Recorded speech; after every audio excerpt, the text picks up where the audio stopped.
Bienvenidos a un programa más de Escena del Crimen, uno de los casos especiales que decidimos traer para ustedes después de varios años, y vaya, qué cantidad de años. Porque Escena del Crimen se traslada en la historia, cuarto de siglo, 1925, y una zona que ni siquiera muchos van a reconocer como tal, el partido de Ajos, hoy actual Coronel Oviedo. Una masacre, una familia prácticamente borrada de la historia por prácticamente una familia entre los sospechosos. En Escena del Crimen hoy vamos a explorar este brutal asesinato, lo que tuvo que ver con una condena muy parecida a otras que tuvieron también su escena en la decisión de jueces en la historia criminal de nuestro país. Me refiero a penas de muerte, algo parecido al menos. Vamos a presentar quiénes fueron los protagonistas en aquel entonces, las víctimas, los perfiles de los sospechosos y, por supuesto, la característica de cada uno de ellos. Veamos los perfiles.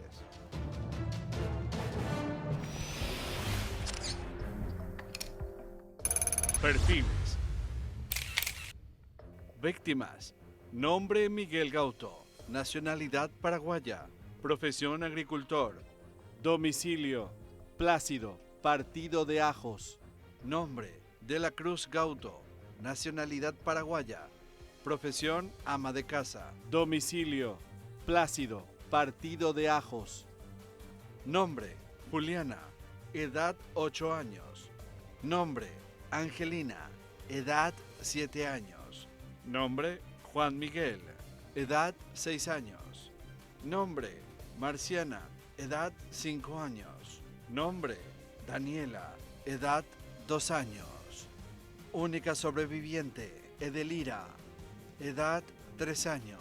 Autores: Nombre: Luis Cardoso. Nacionalidad: paraguaya. Profesión: agricultor. Domicilio: Plácido, Partido de Ajos. Nombre: Joaquín Cardoso. Edad: 64 años. Nacionalidad: paraguaya. Profesión: agricultor.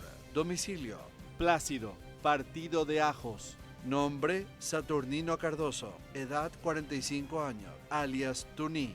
Nacionalidad: paraguaya. También de profesión agricultor. Domicilio: Plácido, Partido de Ajos.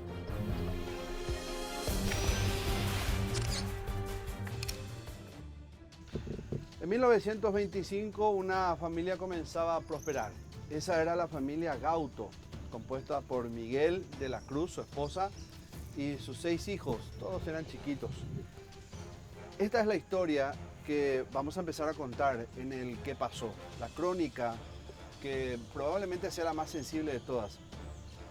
150 kilómetros de distancia de Asunción, la entonces capital, claro, hasta hoy día, hasta nuestro punto donde hoy va a emerger la historia, el partido de Ajos, en la actualidad Coronel Oviedo.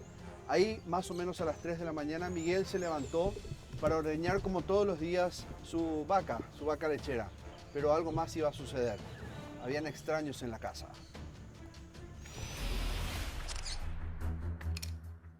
¿Qué pasó?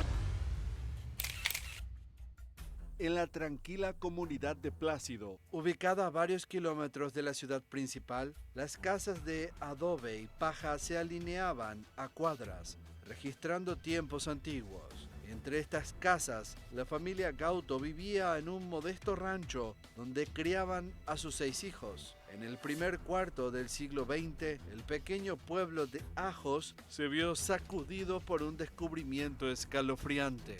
La mañana del 27 de junio de 1925 amanecía con el frío característico del invierno que acababa de ingresar, pero sería un estremecedor hallazgo el que dejaría helados a los vecinos de la familia Gauto.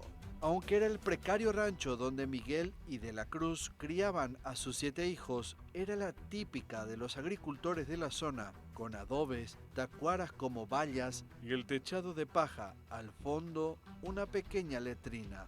La familia gozaba de cierta holgura económica gracias al arduo trabajo de Miguel y de la Cruz. Estamos aquí en el lugar donde hace muchos años, casi casi 100 años, Sí. 99 años, ocurría un crimen, uno de los más grandes, si no me equivoco, de aquí de Coronel Oviedo. Efectivamente, para ponernos más o menos en la época, este distrito en ese momento se llamaba todavía Ajos, fundada por el gobernador del Paraguay, Jaime Sanjurjo. Y estamos en uno de los distritos, ¿verdad?, de Ajos, 1925, de un crimen atroz que conmocionó no solamente a la población de Ajos, sino que también a todo el país. Este crimen había sucedido en el año 1925. Para que la gente pueda entender un poco, Ajos en ese momento habrá tenido 7.000, 8.000 habitantes aproximadamente. Y ocurre este crimen, nosotros estamos donde supuestamente debería o sería el lugar donde estaba asentada la casa. ¿Sería aquí más Se- o menos? Más o menos así, sí. Lógicamente no hay ningún rastro de la casa porque hay que imaginarse que estamos en la campaña. Yo me imagino que el rancho habrá sido de madera. Y bueno, este señor vivía acá, era un señor muy, muy trabajador. La gente habla muy bien de él. Él se levantaba siempre a las 3 de la mañana. Y porque su señora y él prendía fuego, preparaba el mate. A las 5 de la mañana ya ellos ya estaban ordeñando vacas. Se dedicaba a criar animales domésticos, chancho, oveja, gallina, de todo tipo. Y lógicamente eso acarrea una infinidad de cosas que muchas veces como matrimonio uno tiene que levantarse muy temprano. Y bueno, este señor a las 3 de la mañana, independientemente de esa labor, él se encargaba también de comprar y de vender también algunos frutos del país. Cuando los primeros rayos del sol iluminaron la mañana, una de las vecinas llegó hasta el lugar de la pareja y notó que había rastros de sangre en la entrada.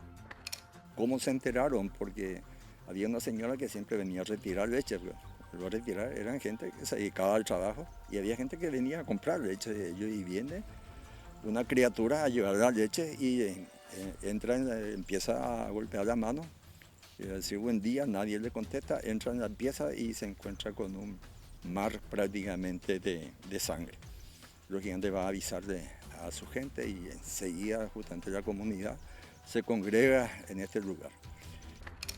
Con lo primero que se encontró fue con el cadáver de Miguel Gauto, a unos metros de la cocina, con el cráneo partido a golpes de hacha. Caminando entre charcos de sangre, encontraron en la pieza a De la Cruz tendida en la cama, muerta. Al adentrarse más, descubrió una escena desgarradora. Los cuerpos de los niños de la familia, Julia, Angélica, Juan, Miguel y Marciana, también Daniela, esparcidos por los corredores, todos mutilados a hachazos.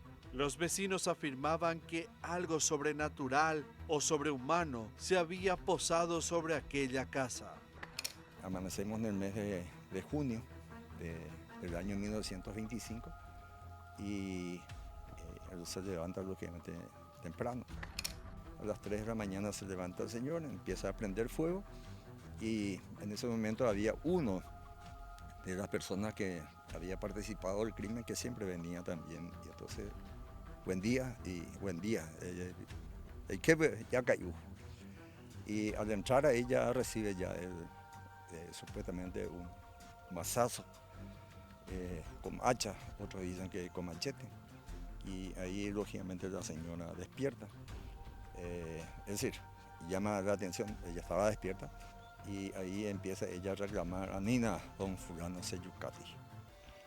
Eso se recrea también en el compuesto que habrán escuchado, que habrán visto por lo menos las letras de Darío Gómez Cerrato y de Emiliano Rivarola Fernández. Y reclama eso de la señora, las criaturas estaban todavía durmiendo, eran las 3 de la mañana y le matan así en plena cama. Y no solamente se encargan de matarle, sino que empiezan a descuartizarle. Una de ellas estaba en la hamaca. También es muerta ahí en la hamaca. La noticia del terrible crimen se extendió rápidamente por el pueblo y pronto las autoridades locales y numerosos vecinos se congregaron en la escena. Una vez descubierto el crimen por los vecinos del lugar, las autoridades políticas y judiciales, acompañadas por numerosas personas, se trasladaron hasta Plácido, paraje de la ciudad de Ajos. Un cuadro terrible y desgarrador se presentó ante su vista. Dentro de la casa, la tragedia era aún más profunda. El cuerpo de Miguel Gauto, el padre de familia, yacía en la cocina, también víctima de la brutalidad de los asesinos. En el dormitorio encontraron a De la Cruz Gauto, la madre, sin vida. Los lugareños no podían contener sus lágrimas ante la atrocidad del crimen. La idea de que algo sobrenatural o inhumano había ocurrido en esa casa comenzó a rondar entre ellos. La sensación de terror se apoderó de la pequeña comunidad. A pesar del horror, las autoridades continuaron con su investigación, buscando indicios que ayuden a dar con aquellos criminales. La escena hacía pensar que intentaron incendiar la casa para borrar cualquier evidencia del crimen y completar así su obra. Hoy en día, gracias a Dios, muchos de ellos, de los descendientes, inclusive enviaron algunas informaciones referentes al tema. Ellos dicen que le perdonan, o que le perdonan a los que mataron, en este caso a sus abuelos o bisabuelos. Esto conmocionó, lógicamente, a toda la comunidad. En mi caso particular, revisando un poco de datos, encuentro yo en el libro de actas de la Municipalidad de Coronel Oviedo del año 1925, donde habla solamente de un atroz crimen que había sucedido en Ajos. Siempre me llamó la atención si qué era el crimen que había pasado y empecé a averiguar, lógicamente no encontré ningún tipo de respuesta. Hasta que estando yo en Asunción, en el banco, veo la publicación de uno de los medios de comunicación de la presentación del libro, era La masacre de Ajos, y lógicamente me presenté yo ese día para la presentación. Mucha gente me llamó también la atención, fui el único ovetense, no había otra persona que estaba en ese momento. El doctor Euclides Acevedo aparece como presentador del libro. Posterior a eso me presento al doctor González, que era hijo de un gran amigo, Lobito. Y bueno, a partir de ese, una amistad con él, se sorprende de que yo me haya ido como ex intendente municipal de Coronel Oviedo a participar. Y lógicamente esa noche no dormí leyendo el libro, y posterior a eso me empecé a interiorizar y a recabar mayor cantidad de datos. El crimen de Ajos tiene también cierta similitud, o sea, el inicio de esa investigación tiene cierta similitud al caso Gastón Gadín, que es uno de mis libros, y al caso Amancio Legal, que es otro de mis libros. ¿Por qué? Porque estos hermanos Caroso son citados también en el Museo de la Policía, pero con otro nombre.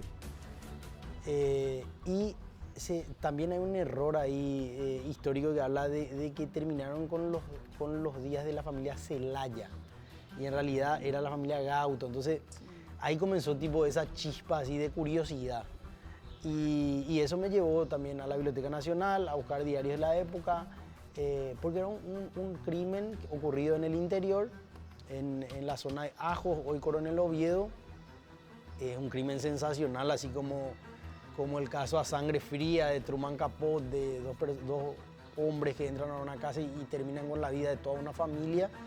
Entonces un caso así ocurrió en el interior, en donde la policía tuvo que mandar sus investigadores de Asunción al interior en tren, y que movilizó también toda la prensa capitalina, y en donde había también ciertas cuestiones legales que analizar. Todos esos condimentos hicieron que encienda en mí la chispa para comenzar esa investigación, porque yo creo que los casos que se plasmaron en mis libros no buscan solamente resaltar tipo el morbo o analizar, sino que busca meterse en la sociedad, en cómo funcionaba la justicia, cómo funcionaba la policía, cómo funcionaba la sociedad en general, ¿verdad? Entonces yo creo que el caso de Ajos, de los hermanos Carazo, reunía todos esos condimentos para iniciar la redacción de ese libro. La ciudad de Ajos en el cuarto de siglo era el partido de Ajos era un punto clave dentro del comercio en Paraguay. Es que, como recordarán algunos en sus estudios, el tren, único medio de transporte por esa época, era la principal vía de comercio que existía. Entonces cruzaba para alimentarse de todo, ¿verdad? Con Villarrica, capital Villarrica. Entonces el partido de Ajos se volvía como una suerte de cruce interesante para todos en aquel momento. Ese era su lado bueno. Por allá, por los 1900, inicio de esa primera veintena de 1900. Pero su lado malo, su lado negativo, era que se convirtió en una ciudad perteneciente a Ñuble, al departamento de Ñuble, con muy mal carácter. Porque para muchos en la época era considerada como un aguantadero de abigeos, de cuatreros, y recordarán, para aquellos que estudian el perfil de muchos asesinos voraces, violentos, que hay como una especie de ADN violento y muy fuerte, muy sanguinario en gente que tiene, digamos, esa expertise en el abigeo. De ahí el temor que había creciente en la ciudad en la época. El partido de Ajos, con sus sombras y sus luces en la época.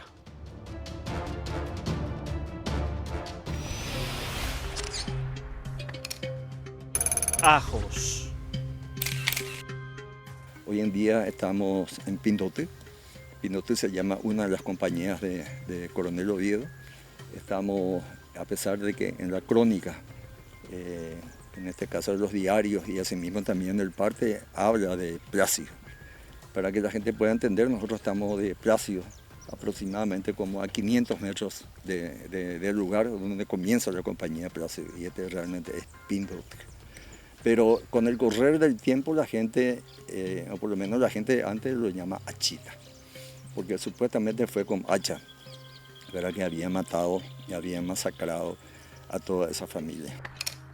A principios del siglo XX, el partido de Ajos se ubicaba en el quinto departamento, Ñuble, así llamado por el río que bañaba las cercanías del pueblo homónimo, afluentes de los ríos Iguazú y Acaraú.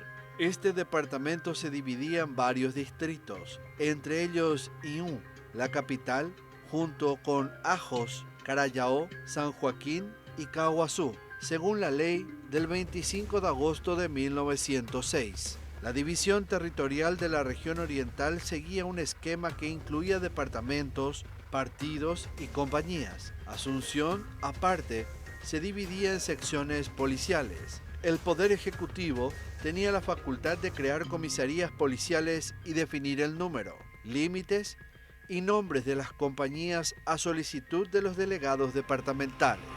Las comunicaciones en el departamento se basaban en la vía fluvial por el transporte de madera por los ríos Iguazú, Acaraú y Mondaú, y en dos carreteras principales. La primera partía de Ñuble, pasando por Caguazú, Bocayatú y terminaba en Villarrica.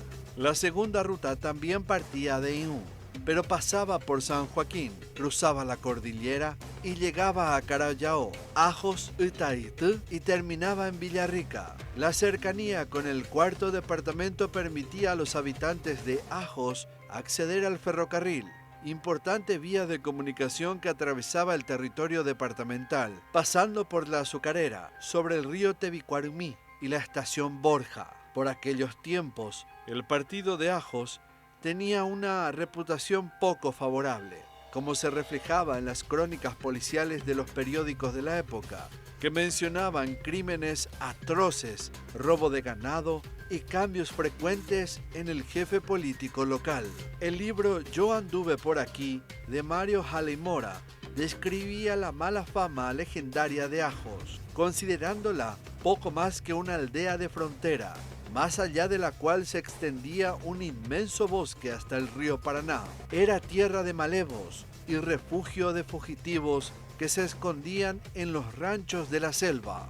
Se dice que la compañía donde ocurrió el crimen llevaba el nombre de Plácido en honor a Plácido Jara, líder de los Macheteros de la Muerte, héroe de la Guerra del Chaco, un audaz y bravo jinete que participó también de la Guerra Civil de 1912, donde demostró sus condiciones de un feroz soldado. Ajos también contaba con numerosas leyendas, desde la época del gobernador San Justo hasta el coronel Florentín Oviedo, quien inspiraría el cambio de nombre de la ciudad en una época posterior. Lógicamente se empieza a velar y desde acá se les lleva los restos, verá, a Coronel Oviedo. Nosotros estamos aproximadamente a 7,5 kilómetros del casco urbano de la ciudad de Coronel Oviedo, y esto fue llevado hasta la iglesia y posterior a eso hasta el cementerio local, donde están depositados los restos de esta persona. Entonces me dirás, ¿y cómo sabes que están en ese lugar? Sucede que en el año 1922 se muda el cementerio donde actualmente está. Es decir, el cementerio era nuevito en ese momento. Lógicamente es difícil ya de precisar el lugar donde fueron enterrados porque la gente de la campaña... Pero están los archivos. Están en los documentos, pero en los hechos realmente es muy difícil de decir. ¿Por qué? Porque normalmente la gente antes enterraba bajo tierra y nada más que había una cruz y lógicamente con el correr del tiempo habrá desaparecido toda esa cruz. Vamos a hacer la primera pausa en Escena del Crimen. Primer capítulo, los gritos de Ajos. Aquella época, como ya escucharon, se convirtió el partido de Ajos, lo que hoy conocemos como la ciudad de Coronel Oviedo, en un escenario terrible donde masacraron a prácticamente toda una familia. A la vuelta del corte vamos a saber qué fue lo que ocurrió exactamente con ellos en cuanto a las heridas.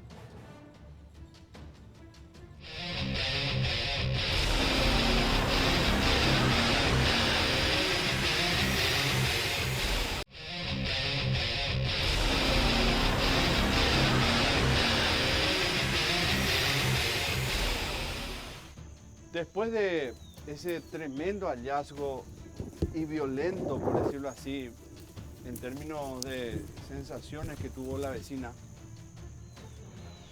los medios se comenzaron a enfocar mucho en lo que fue la descripción de lo que habían encontrado las autoridades en aquel momento. Había demasiadas personas en la casa, entre policías, autoridades políticas y el médico que había determinado la causa de muerte de muchos miembros de la familia, porque los cuerpos yacían inertes ahí. Y no quiero ser muy detallista y explícito en esto, pero ya se imaginarán que cuando se habla de heridas de hacha, ¿a qué me refiero? Los que definitivamente no decidieron obviar esos detalles fueron los periódicos en aquel momento. Los reporteros eran tan sanguinarios como la escena del crimen lo describía. Eran detallistas al extremo, en titulares pomposos, extremistas, amarillistas. No se guardaron absolutamente nada de los reportes que en aquel momento el forense había encontrado en los cuerpos en la escena misma. El sensacionalismo era parte, sin duda, en aquel momento del día a día. 2 de las hijas de ese matrimonio, de los 6 hijos, habían sobrevivido a ese ataque. 40 días de agonía y finalmente solo quedaría una. Una sería y pasaría a ser más adelante una pieza fundamental en toda esta historia.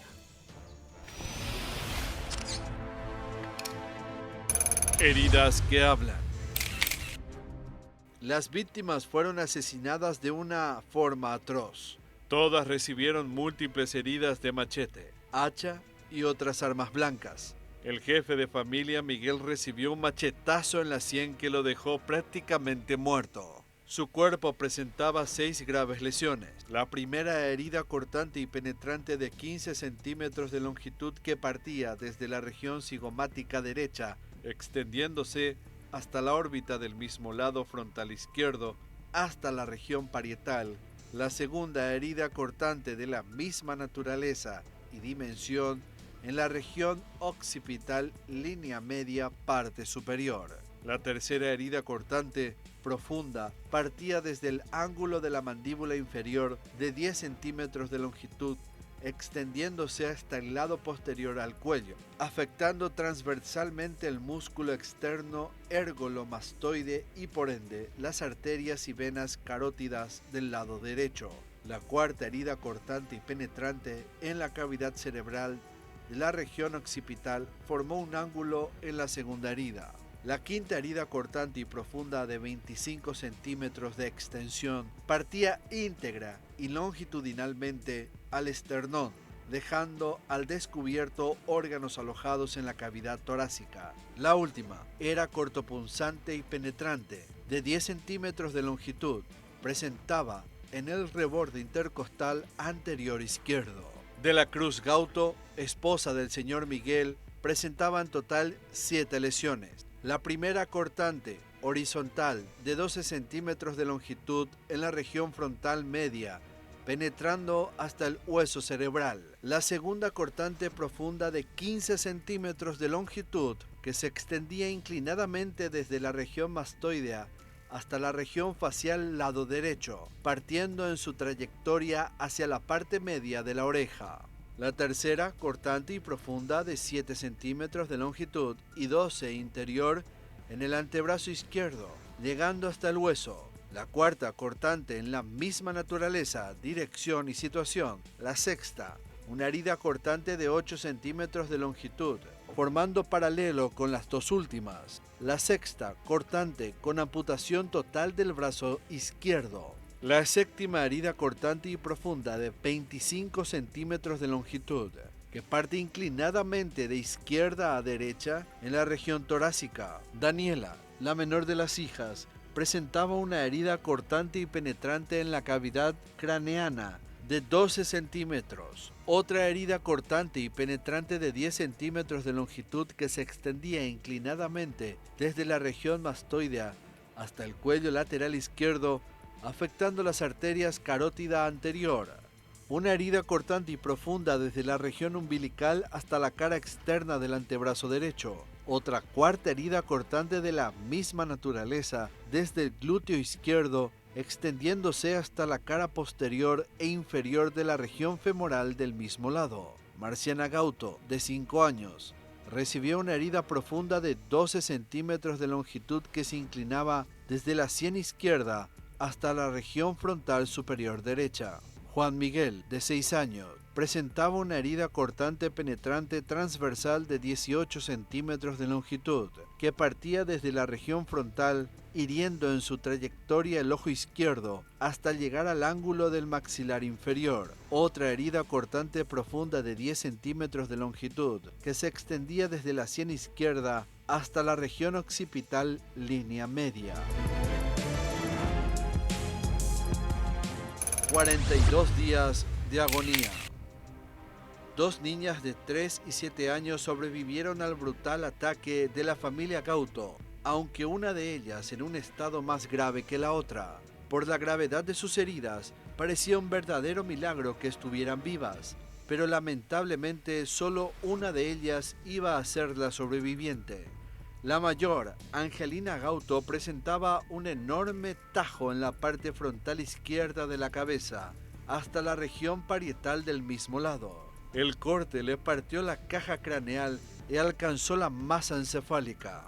Sus lesiones seguían con una similar en la parte frontal superior derecha, que dividió en 2 partes su rostro, desde la nariz hasta la mandíbula inferior izquierda. Además, tenía otra herida de 12 centímetros de longitud que partía verticalmente la línea media del occipital, entrando profundamente en su cuerpo. En el dorso de la mano derecha también presentaba otra lesión que afectó totalmente 3 huesos del metacarpo. Edelira presentaba una herida desde la línea media del labio superior, cortando en su trayecto el borde inferior del hueso macetero, con sus correspondientes dientes al nivel de los molares, hasta llegar a la articulación de la mandíbula inferior. Además, presentaba otra herida en la parte media del pabellón de la oreja. En la región frontal media, pero en sentido horizontal, de 100 a 100, presentaba otro corte, dejando al descubierto y perforando la masa encefálica. Esta niña también sufrió una herida en el dorso de la mano izquierda que afectó los tendones de los dedos. A pesar de los esfuerzos médicos, Angelina no resistió y falleció después de 42 días de sufrimiento. Edelira fue la única sobreviviente. Este matrimonio estaba compuesto por 6 hijos, que todos eran menores de edad. Fallecen 4 en ese momento, lógicamente el matrimonio. Una de ellas, 43 días aproximadamente, es atendido por los médicos y a los 43 días fallece. Y queda una criatura de 3 años. En principio, la misma policía o el mismo Ministerio Público trató justamente de recabar informaciones, pero la gente tiene que entender, una criatura de 3 años es difícil para que pueda dimensionar qué es lo que pasó, independientemente de, lógicamente, no poder hablar. Edelira Gauto fue una sola niñita, ¿verdad?, que sobrevivió a los golpes y a las heridas. Y sí, también en los medios de la época se ven que se hicieron colectas para ayudar. Creo que le ubicaron en la casa de una señora, creo que acá en Asunción. La presión de la comisión en aquel momento era tanta que exigían a un investigador estrella, por así decirlo.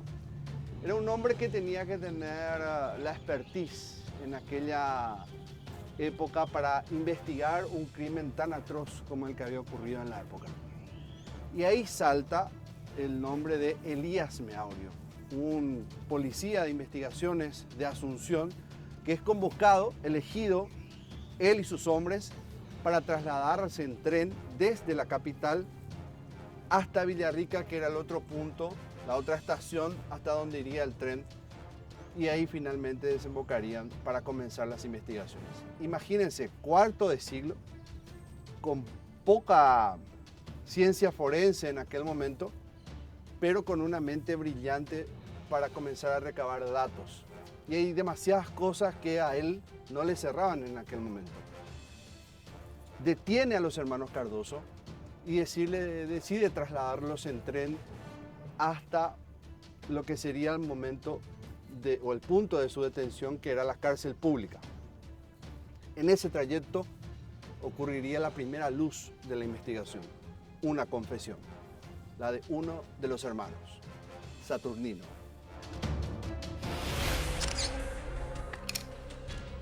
Un agente capitalino. Los vecinos de Ajos, convocados por Pedro Gómez Pérez, jefe político interino, se reunieron y redactaron una nota dirigida al ministro del Interior y otra al Superior Tribunal de Justicia, solicitando la presencia de expertos investigadores para esclarecer el crimen ocurrido en la familia Gauto. En la misma reunión, los lugareños decidieron formar una comisión pro averiguación del crimen, con el propósito de recaudar fondos para cubrir los gastos de envío de agentes policiales y su estadía en Ajos. Esta comisión estuvo representada por Matías Goiburú como prosecretario y Andrés Rodríguez como tesorero. La policía capitalina, fundada en 1900, estaba organizada en divisiones y secciones. La división de orden público se encargaba de combatir los juegos de azar, la prostitución, el alcoholismo y la vagancia.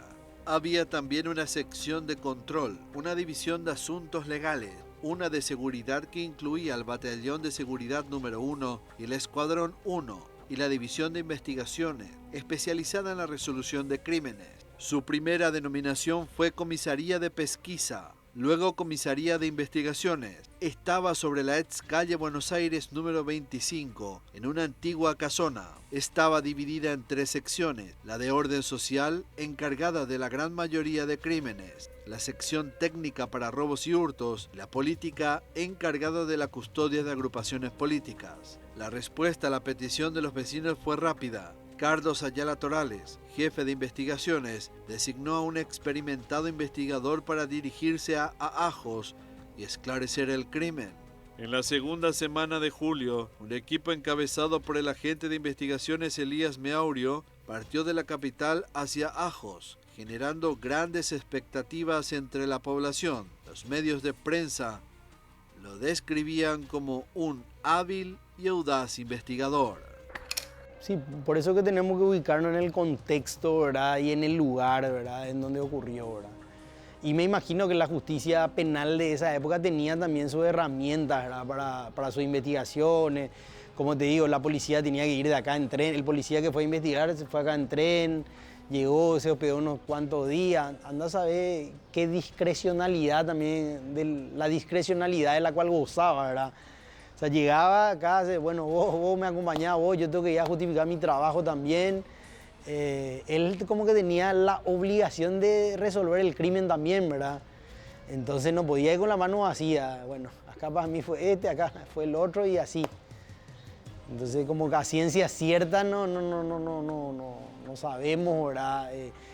Qué parámetro tuvo para medir, ¿verdad? Quién eran los criminales, ¿verdad? La investigación. Desde su llegada a Ajos, la comisión destacada de la capital por orden de la jefatura policial tomó medidas basadas en la inducción y deducción. El oficial Elías Meaurio y su equipo regresaron a la vivienda de la familia Gauto para realizar una inspección minuciosa y tratar de identificar a posibles sospechosos. El foco de la investigación estaba en determinar qué tipo de relaciones tenía la familia Gauto con las personas de su entorno, incluyendo amigos, vecinos y contactos comerciales.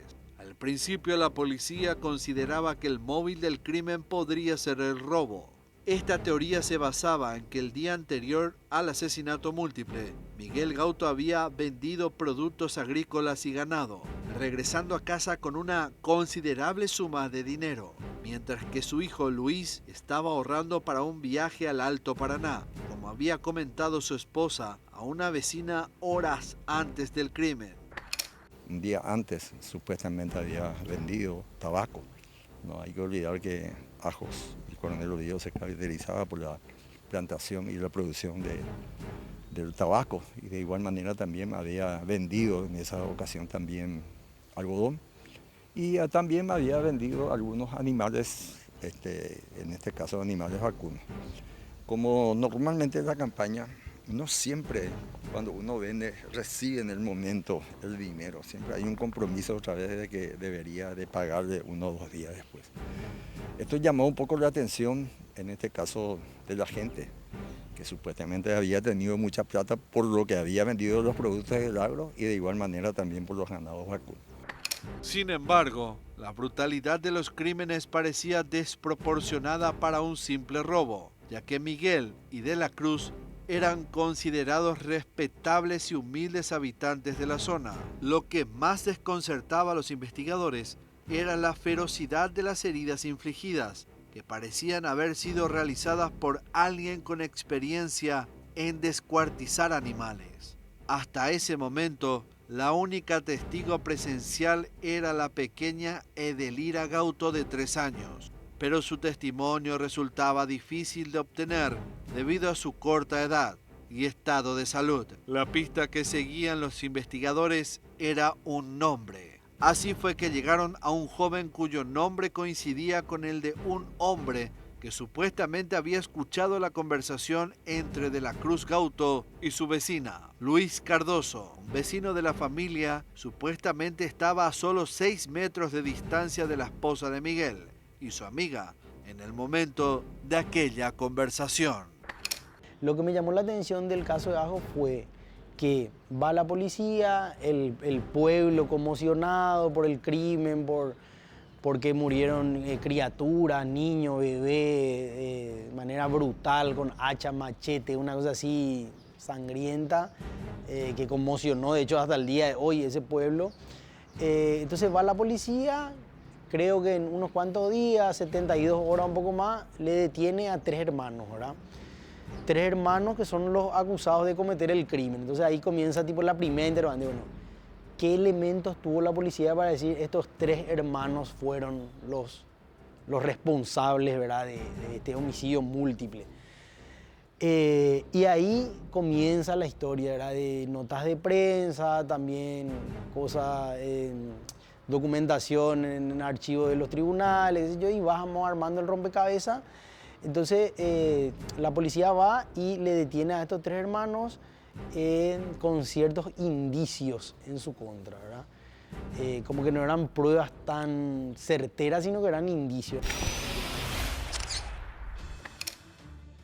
Supuestamente, y según lo que cuentan en aquel momento, los hermanos Cardoso, Luis y Joaquín, y esto en la sospecha, es que ellos se habían metido a un bosque para llegar a la casa de los Gauto. Porque en aquel momento, en la época, era todo matorral o bosques, campo traviesa total, como lo que estamos haciendo ahora. Se metieron, rodearon la casa con dificultad, llegaron hasta un punto y en un descampado logran observar lo que era su momento de acecho. La casa estaba ahí. Ellos podían ver una tenue luz quizás en aquel momento. Y a las 3 de la mañana, cuando Miguel estaba ordeñando la vaca, comienza la secuencia de masacre. Ahí comenzarían los gritos de ajos.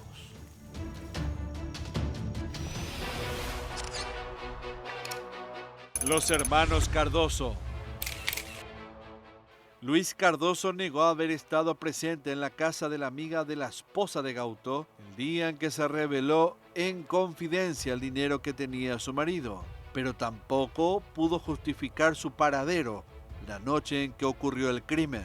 Al inspeccionar la casa donde vivía con sus hermanos Joaquín y Saturnino, los investigadores encontraron ropas ensangrentadas y diversas armas blancas, incluyendo cuchillos, hachas y machetes. Lo llamativo de todo el proceso penal es que las únicas pruebas que tuvo la justicia para condenarlos a muerte a estos hermanos son indicios. Un hacha con sangre. Un hacha con sangre, un comentario de una señora del barrio que le escuchó a una de las nenitas que le decía a Luis, Anintena Sheyuka, no me mate, lloraba, y Luis. ¿Y quién es Luis? Luis Cardoso.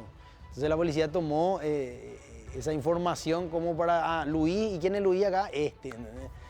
Entonces, sí, pudieron haber sido los hermanos Cardoso los culpables, los responsables de estos crímenes, sí, pero no se demostró fehacientemente eso en el proceso. Entonces, otro de los condimentos que hizo, como te dije, que inicie la chispa para que yo me ponga a investigar un poquitito más sobre el caso. No hubo una prueba así certera, vamos a decir, fueron así tipo chismerío de barrio, una cosa así, ¿verdad? La familia Cardoso no tenía buena reputación en el barrio, el partido ni en el departamento. Luis y sus hermanos eran conocidos por su carácter especial y sus conductas al margen de la ley. Los 3 hermanos fueron detenidos el 17 de julio de 1925, según informó Meaurio en un telegrama al doctor Raúl Casal Ribeiro. Viene el señor Meaurio, enviado por el gobierno nacional, a hacer las averiguaciones correspondientes. Viene toda la policía, la plana mayor de la Policía Nacional a hacer las averiguaciones y lógicamente empieza a recorrer la casa de los vecinos y encuentra en la casa de la familia Cardoso. Siempre uno tiene un lugar donde guarda las herramientas, ¿verdad?, que utiliza en la chacra. Y dentro de ese grupo de herramientas que tenía encuentra machete y encuentra un hacha, y estaba ensangrentado. Y de ahí aparece la sospecha de que fueron ellos. Ellos fueron 3 de ellos, en principio fueron privados de su libertad, estuvieron un tiempo acá. La Junta Municipal, que en ese momento no era todavía Intendencia Municipal, ponen una cierta suma de dinero para que se compren los grilletes para que puedan ser utilizados por los reos. Esa comisaría hoy en día ya no está, hoy en día es un lugar comercial. Entonces, están un tiempo acá y luego son remitidos a Asunción estas personas. Posterior a eso, se le agarra otra vez a otras 2 personas, uno también de apellido Cardoso, tengo entendido que es uno de los hermanos también de ellos, y el otro creo que era de apellido de los Santos, verán que en este caso son 5 los sospechosos.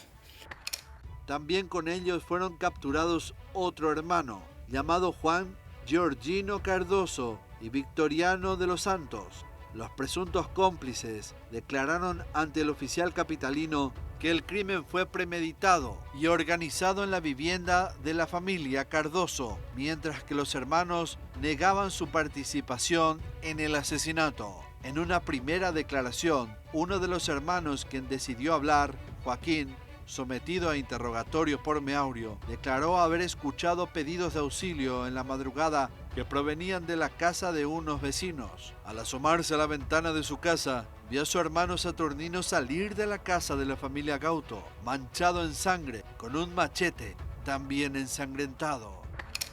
Hoy en día estamos en este lugar donde supuestamente en uno de estos lugares estaba la casa de la familia Cardoso.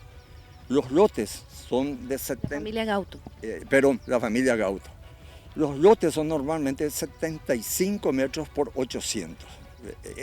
Los lotes son, independientemente de la dimensión que yo te estoy comentando, en algunos lugares tienen aproximadamente 100 metros por 1000 metros. Este era 800 metros. Entonces, el señor tenía 2 lotes, que en este caso serían 15. Una gran extensión. Esa era la extensión que tenía este señor. Posterior a eso, al vecino, estaba un señor, ¿verdad? Y luego estaba ya este señor Cardoso, que fueron los protagonistas, en este caso, 3 hermanos que fueron protagonistas principales directos. Ellos inclusive estuvieron en la iglesia, estuvieron en el cementerio. Saturnino, sin embargo, apuntó a Luis y Joaquín como asesinos. Él declaró ante Meaurio que sus hermanos y los 2 cómplices fraguaron con mucho tiempo de anticipación el asesinato. Porque son las cosas del destino, pero ustedes que están en este tipo de actividades también sabrán que normalmente los que tuvieron protagonista principal o los asesinos siempre están presentes. Supuestamente uno de los asesinos es el que más estaba ahí en ese lugar, alzando el cuerpo. Inclusive decía Cuaico Yaguaretemba, el agua que ¿por qué? Porque había piernas, había brazos, había cabezas esparcidas justamente.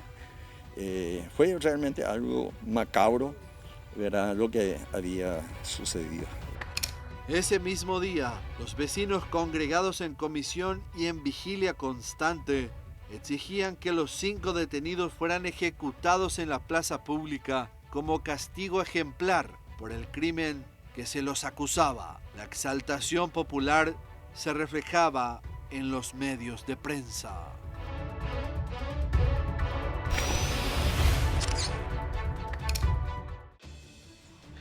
Elías Meaurio sin duda se convertía en la esperanza de toda la comunidad de Ajos para poder aclarar este asesinato terrible que conmocionó a toda la ciudad, que pedía a gritos, sabiendo ya, según sus sospechas, quiénes fueron los asesinos. A la vuelta del corte tenemos algo más de esta primera parte de Crimen de Ajos, el crimen que había ocurrido en Ajos. Gritos en Ajos, toda una familia asesinada.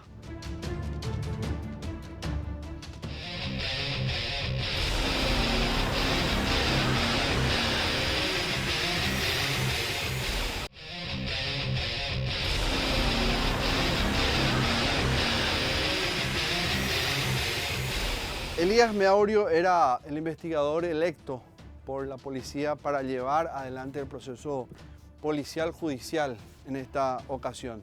Y hasta aquí la historia, la primera parte de Gritos de Ajos.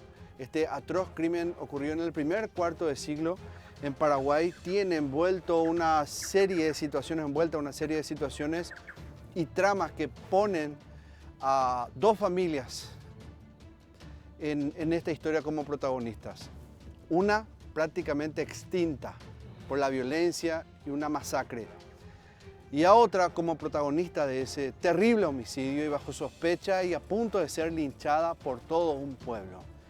Ahora van a ver lo que tenemos preparados para ustedes en el próximo programa. Parte 2, Gritos de Ajos.